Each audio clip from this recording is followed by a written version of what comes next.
Assalamualaikum warahmatullahi wabarakatuh. Para peserta didik kelas 11 SMA 1 Boyolali, kita bertemu kembali di dalam kesempatan pembelajaran jarak jauh ini dengan materi masuknya bangsa Barat atau bangsa Eropa ke Asia dan Afrika. Sebelum masuk ke materi, kita harus melihat dulu yang pertama, yaitu kompetensi dasar, di mana peserta didik diharapkan mampu menganalisis proses masuk dan perkembangan penjajahan bangsa Eropa, yaitu Portugis, Spanyol, Belanda, dan Inggris ke Indonesia. Adapun tujuan pembelajaran adalah peserta didik dapat mendeskripsikan latar belakang masuknya bangsa Barat atau Eropa ke Indonesia.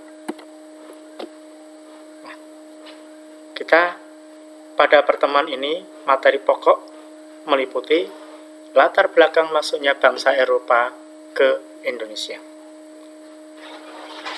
Sebelum masuk ke materi, kita akan mencoba melihat bagaimana pemahaman Anda dengan cara berpikir secara imajinasi dengan tampilan berikut. Apakah Anda mengenal gambar tersebut berikut? Ada 4 gambar bendera kebangsaan negara-negara di Eropa.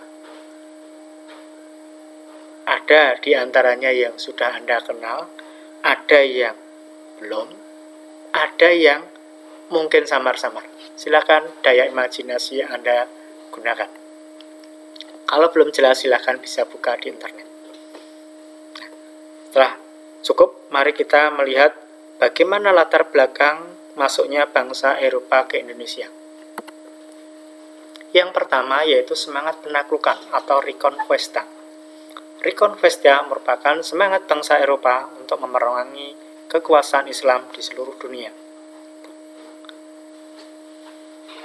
Hal ini merupakan dampak lebih lanjut dari adanya periode perang salib sepanjang abad pertengahan di Eropa, antara abad ke-10 sampai kurang lebih abad ke-16. Kita masuk pada faktor yang kedua.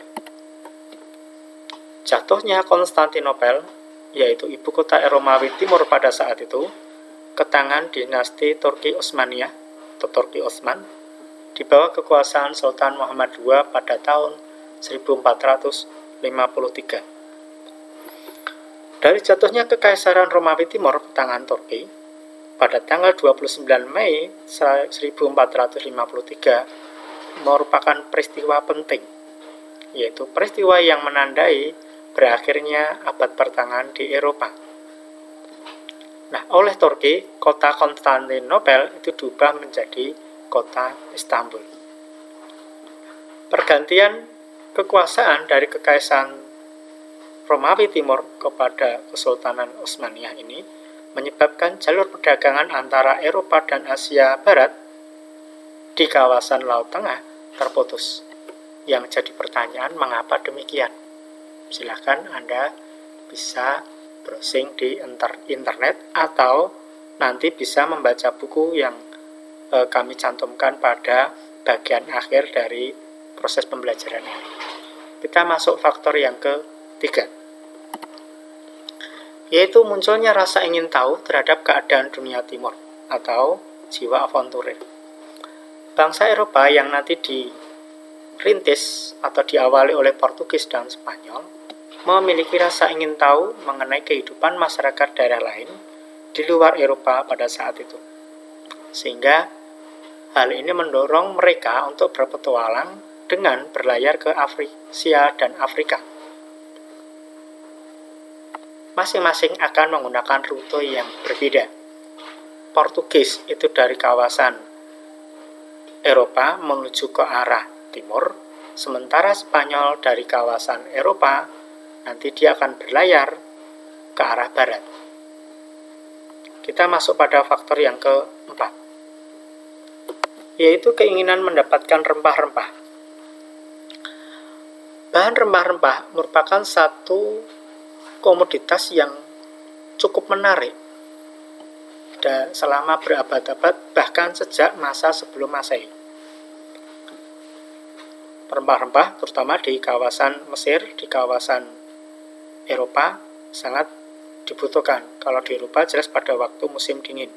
Sementara di Mesir ada satu catatan bahwa jenazah atau raja yang telah meninggal, Pharaoh atau Fir'aun, nanti sebelum dimumi nanti akan dilumuri dengan rempah-rempah. Yang mana rempah-rempah nanti itu didatangkan dari Indonesia. Nah, sekarang kita mencoba melihat bahwa kekayaan alam Indonesia yang melimpah ternyata telah menarik perhatian bangsa Barat untuk datang ke Nusantara. Hampir setiap daerah di Indonesia itu memiliki rempah pilihan serta memiliki karakteristik dan cita rasa yang khas. Dari komoditas yang sedemikian melimpah ini menjadikan bangsa Barat untuk berbondong-bondong masuk ke Indonesia dengan alasan berdagang. Adapun jenis rempah diantaranya lada, pala, cengkeh, kayu manis, kunyit, jahe, dan sebagainya. Faktor strategis dari manfaat rempah-rempah ini silahkan Anda coba cari dari buku yang kita lampirkan di bagian akhir pertemuan ini. Dalam bayangan Anda, dalam gambaran Anda, kemungkinan ada yang bertanya rempah-rempah itu seperti apa. Mari kita coba lihat pada tayangan berikut. Ada pala, ada kemiri, ada kayu manis, ada cengkeh, dan sebagainya. Silahkan diamati. Setelah paham, kita lihat yang berikutnya. Faktor yang kelima. Ada kisah penjelajahan Marco Polo yang nanti dituangkan dalam buku Book of Various Experience. Marco Polo adalah seorang pedagang dan penjelajah yang dari Italia atau berkebangsaan Italia, pernah melakukan penjelajahan ke berbagai daerah di dunia timur. Bahkan pernah dikatakan menyusuri Jalan Sutra.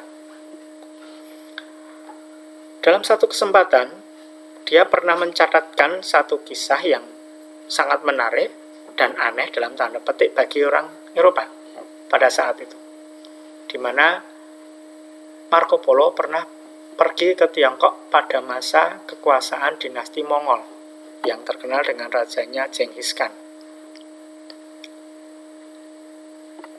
Dalam perjalanan tersebut, dia akan menuliskan berbagai tempat, berbagai peristiwa yang dia jumpai dalam buku ini. Adapun di Indonesia, nama tempat yang disebutkan oleh Marco Polo diantaranya ada Pulau Jawa, ada Pulau Sondur dan Kondur, ada Pulau Pentam yang diidentikan dengan Pulau Bintan, Kota Malayur, itu berarti Melayu, Kerajaan Verlek itu mirip dengan atau bisa kita identikan dengan Kesultanan Perlak, yaitu kerajaan Islam pertama kali di ujung utara Sumatera. Ada Samara, ada Dragoyan, ada Lambri, ada Vansur, dan sebagainya. Hal yang seperti ini jelas nanti akan mendorong dan memotivasi bangsa Eropa untuk mencoba membuktikan apa yang ditulis oleh Marco Polo. Kita masuk pada faktor yang ke-6, yaitu semangat 3G, yaitu Gold, Gospel, dan Glory. Yang pertama yaitu Gold. Setiap kerajaan atau bangsa di Eropa berlomba mencari kekayaan yang sebesar-besarnya berupa logam mulia melalui perdagangan. Jadi di awal dia melakukan penjelajahan samudera, mencari daerah yang baru adalah mencoba untuk mencari logam mulia.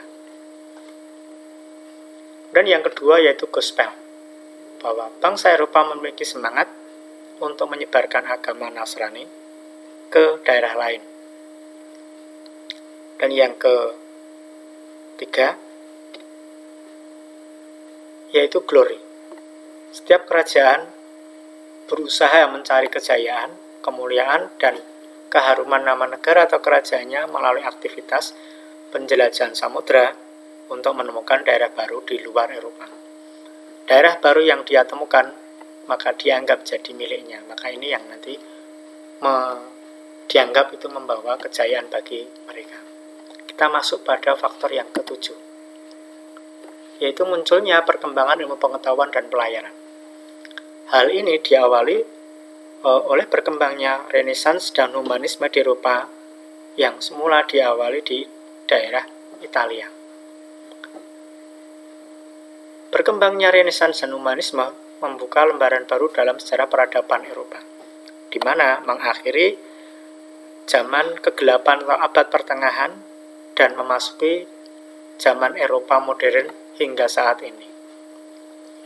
Renaissance dan humanisme yang sedemikian berkembang pesat makin akan mendorong berkembangnya pola pemikiran baru dalam segala aspek kehidupan yang mencoba lepas dari dogma atau ajaran agama. Bisa di bidang politik, sosial, ekonomi maupun budaya dan ketatanegaraan. Kita masuk faktor yang ke-8, yaitu merkantilisme. Dari sekian banyak faktor tersebut, kemudian muncullah di abad ke-15 yang namanya merkantilisme. Suatu kejadian politik dan ekonomi dari negara-negara imperialis dengan tujuan menambah logam mulia dalam bentuk emas dan perak sebanyak mungkin sebagai standar dan ukuran kekayaan yang dimiliki, kekuasaan dan kesejahteraan negara, dan berusaha untuk memperoleh neraca perdagangan yang aktif. Untuk mencapai tujuan tersebut, setiap negara atau pemerintah kerajaan secara langsung turut serta dalam usaha dagang dengan jalan memberikan hak istimewa dan perlindungan yang bersifat monopoli. Maka muncullah aturan perdagangan tunggal atau monopoli. Merkantilisme yang mulai timbul di Eropa pada abad ke-15 tersebut, dalam perkembangan berikutnya, nanti akan bersamaan dengan penjelajahan samudra dan perampasan daerah seberang lautan, yang mana nanti akan dirintis dan dipelopori oleh Spanyol dan Portugis. Pembahasan mengenai Spanyol, Portugis, dan sebagainya nanti akan kita coba lihat pada pertemuan yang berikutnya. Dari sekian faktor, maka bisa kita simpulkan sebagai berikut, bahwa latar belakang masuknya bangsa Eropa ke Indonesia, yang pertama adalah adanya semangat penaklukan. 2. Jatuhnya Konstantinopel, ibu kota Romawi Timur, ke tangan Turki. 3. Rasa ingin tahu terhadap keadaan dunia timur. 4. Keinginan mendapatkan rempah-rempah. 5. Kisah penjelajahan Marco Polo. 6. Semangat 3G, Gold, Gospel, dan Glory. 7. Perkembangan ilmu pengetahuan. 8. Berkembangnya merkantilisme di Eropa. Ini kesimpulan yang bisa kita tarik. Untuk memperdalam materi tersebut, maka Anda bisa memperdalam melalui buku bacaan berikut. Yang pertama yaitu M. Reclap, Sejarah Indonesia Modern, terbitan dari Gadjah Mada University. Kemudian buku dari Sartono Kartodirjo, yaitu Pengantar Sejarah Indonesia Baru, jilid 1, terbitan dari Gramedia, Pustaka Utama. Kemudian, untuk memperdalam tentang rempah-rempah, Anda bisa mengakses dari internet, yaitu di alamat tersebut, atau materi yang sudah saya upload di blog www.penaguru69.blogspot.com. Demikian yang bisa kita sampaikan pada pertemuan kali ini. Ada kurang lebihnya mohon maaf. Sekian, terima kasih. Kita bisa mengakses atau mencari bahan yang lain dengan Anda mengunjungi di YouTube dari akun Seman 1 Boyolali Official Channel. Sekian, terima kasih. Wassalamualaikum warahmatullahi wabarakatuh.